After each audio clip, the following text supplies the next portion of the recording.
Bonjour à tous, c'est Eric de Neken et dans cette vidéo, je vais aborder la fabrication d'un couvre-livre, que voilà.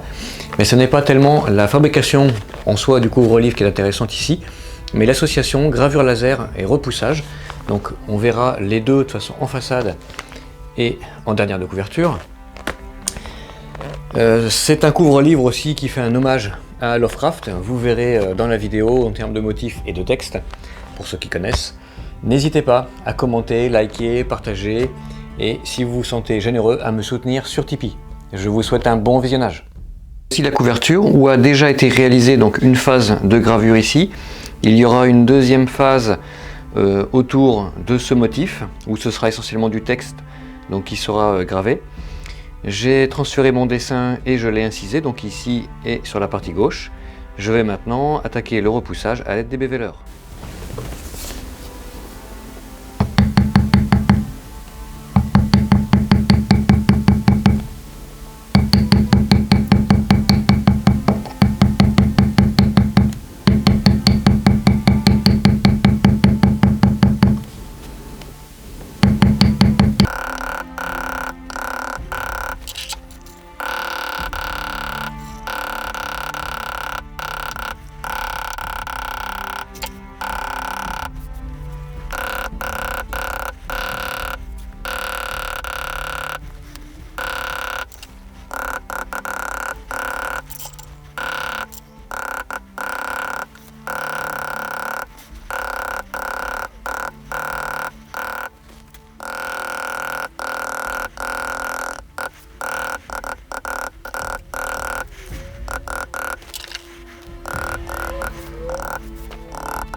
La phase de repoussage est terminée. Je vais maintenant retourner du côté du graveur laser car je vais graver du texte autour de ce motif. Donc voilà, on voit qu'on peut très bien commencer par de la gravure comme ça a été le cas ici et sculpter à l'intérieur ou là faire l'inverse, réaliser la sculpture et ensuite graver. Tout dépend en fait des contraintes que vous avez vis-à-vis du motif, enfin des motifs, que ce soit ceux de repoussage ou ceux liés à la gravure laser. Il faut aussi noter que là je grave donc sur un cuir qui n'a pas encore eu de teinture. On aurait très bien pu aussi faire une première couche de teinte, réaliser la gravure. Voilà, il n'y a pas forcément d'ordre absolu au niveau de la gravure laser. On peut le faire sur un cuir naturel, sur un cuir teinté, il n'y a aucun souci. Bon, comme là bien sûr j'ai de la sculpture, je préfère travailler sur du naturel et je vais bien sûr appliquer ma teinture après. Allez, c'est parti pour la gravure.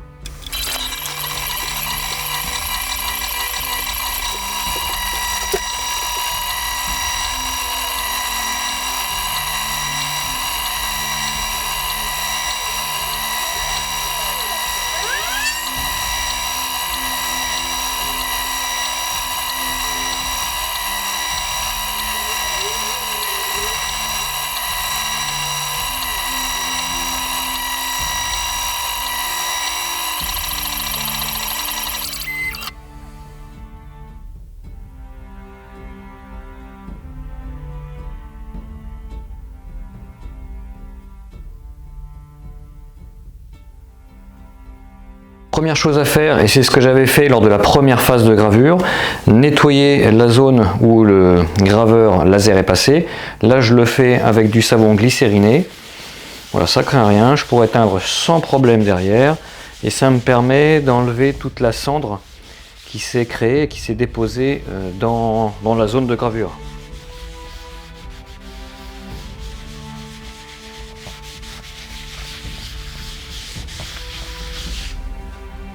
Souvent, je vais commencer par teindre une pièce qui est peu importante. Ici, c'est la pièce qui va me permettre de tenir le carnet, donc qui se trouve à l'intérieur.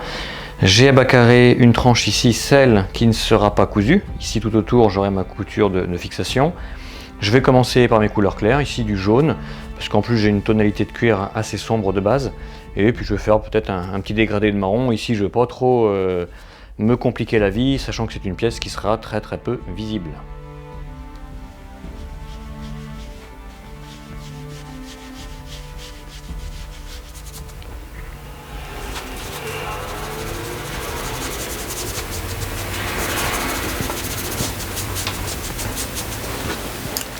Je passe maintenant à du châtaigne dilué à environ 80% d'eau. Et c'est ce qui va me permettre de faire le dégradé. Je vais pouvoir monter progressivement.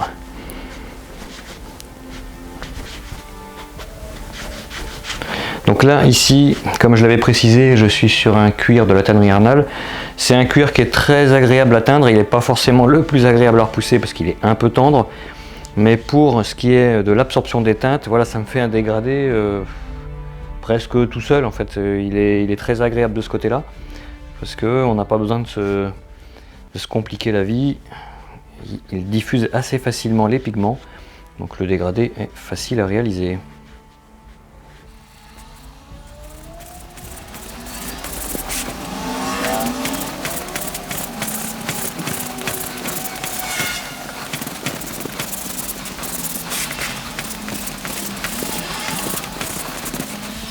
Je continue toujours avec le même pigment, mais ici un peu moins dilué.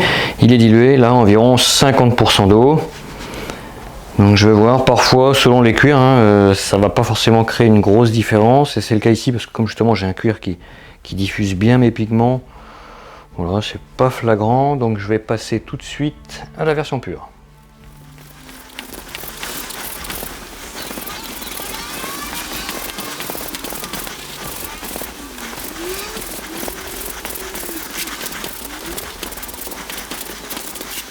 Et bien sûr, comme toujours, mon lustrage avant que le cuir ne soit sec. Et dans la foulée, je ferai la tranche qui se trouvera donc à l'intérieur du carnet.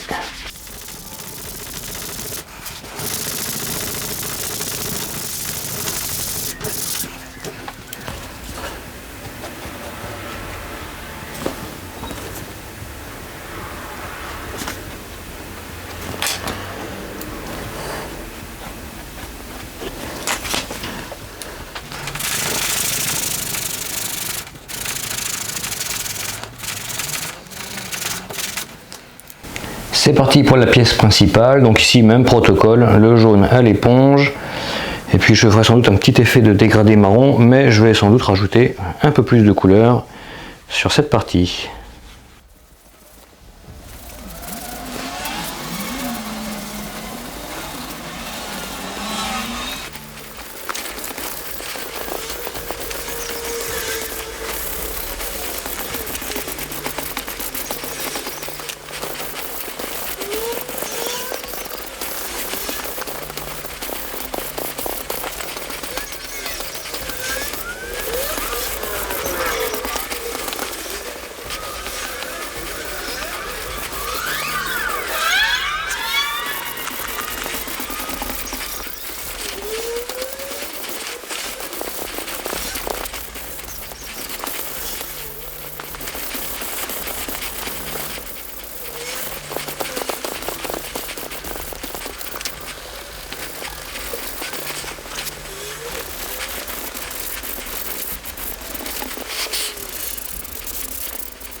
Pour mettre en valeur ma partie de repoussage ici, je pars sur du marron foncé pur, donc qu'au chiffon très légèrement pour le faire ressortir.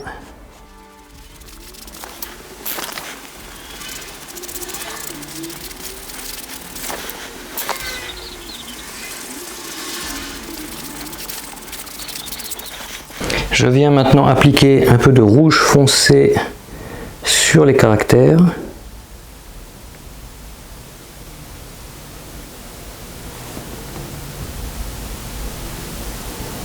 Donc il s'agit ici toujours d'une teinture et pas d'une peinture.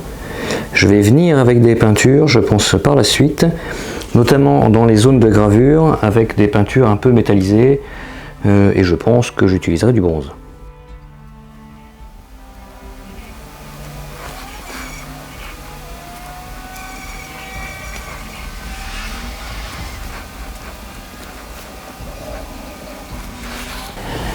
Je place maintenant un peu de noir dans la gueule du monstre, parce que de toute façon les dents, je les ferai ressortir avec une peinture.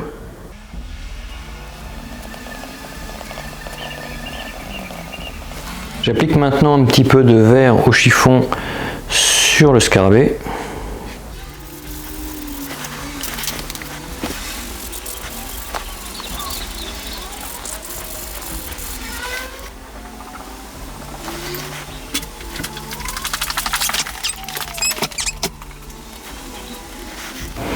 Et un peu de rouge foncé dans la sphère.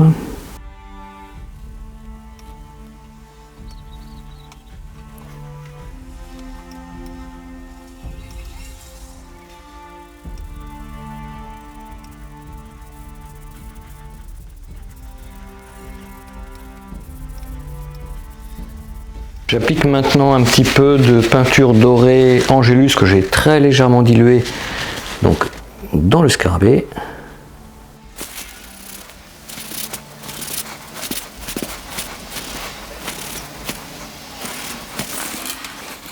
Et je repasse avec mon verre.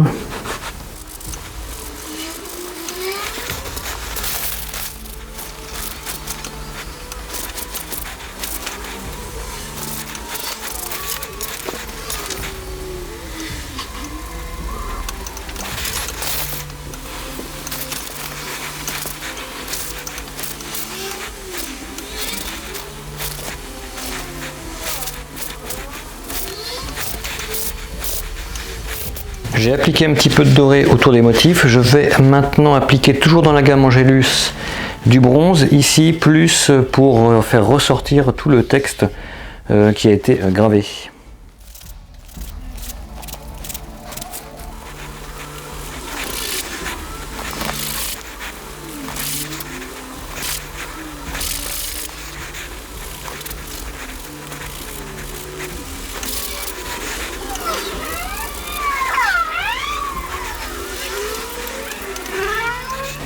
Et je continue avec les peintures, mais ici du bleu.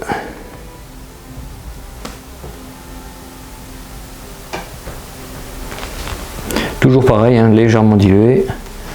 Comme ça, elle est plus facile à appliquer dans les creux.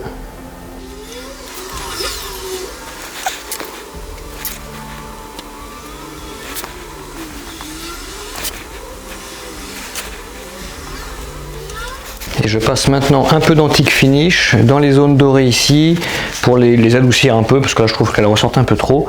Donc je vais jouer donc avec l'antique finish ici dans sa version noire.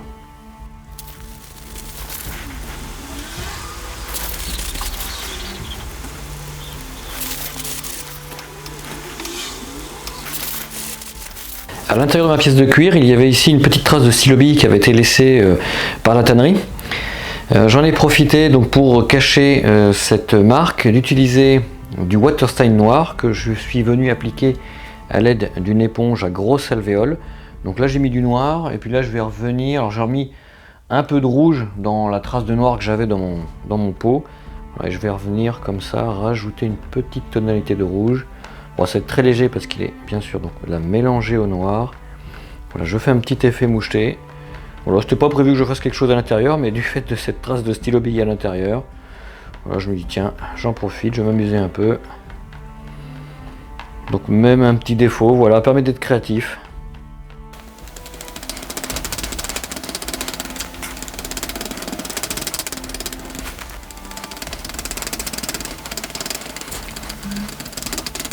À à l'aide d'une chute de cuir qui avait servi à faire des tests de couleur. Donc ça voilà, c'était un test de couleur. Là j'ai rajouté un peu de rouge foncé. Je viendrai couper une forme de ce type là grâce à un très gros emporte-pièce. Ça va me permettre comme ça d'habiller les coins de la partie avant. Avant d'assembler les pièces, je passe du ProRésist sur chacune d'elles. C'est beaucoup plus facile à plat qu'une fois monté. Et donc je vais passer 3 couches comme ça au chiffon, avec un chiffon légèrement humide.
Voici le couvre-livre terminé. Je vous ai épargné les dernières étapes de création où il n'y avait rien d'essentiel. C'est-à-dire qu'après les coutures terminées, il faut les taper au marteau-ivoire, rentrer les petits bouts de fil avec la colle vinylique, poncer les tranches où il y a un assemblage à bas carré, faire le travail de tranche comme on a déjà vu précédemment dans la vidéo. Et j'ai terminé par fixer les 2 petites pattes qui permettent de tenir le crayon et qui servent également de système de fermeture. Comme d'habitude, n'hésitez pas à partager, à commenter, à me dire ce que vous avez pensé de ce travail, à me proposer des thèmes, que ce soit autour du couvre-livre ou dans d'autres domaines. Et je vous dis à bientôt pour les prochaines vidéos.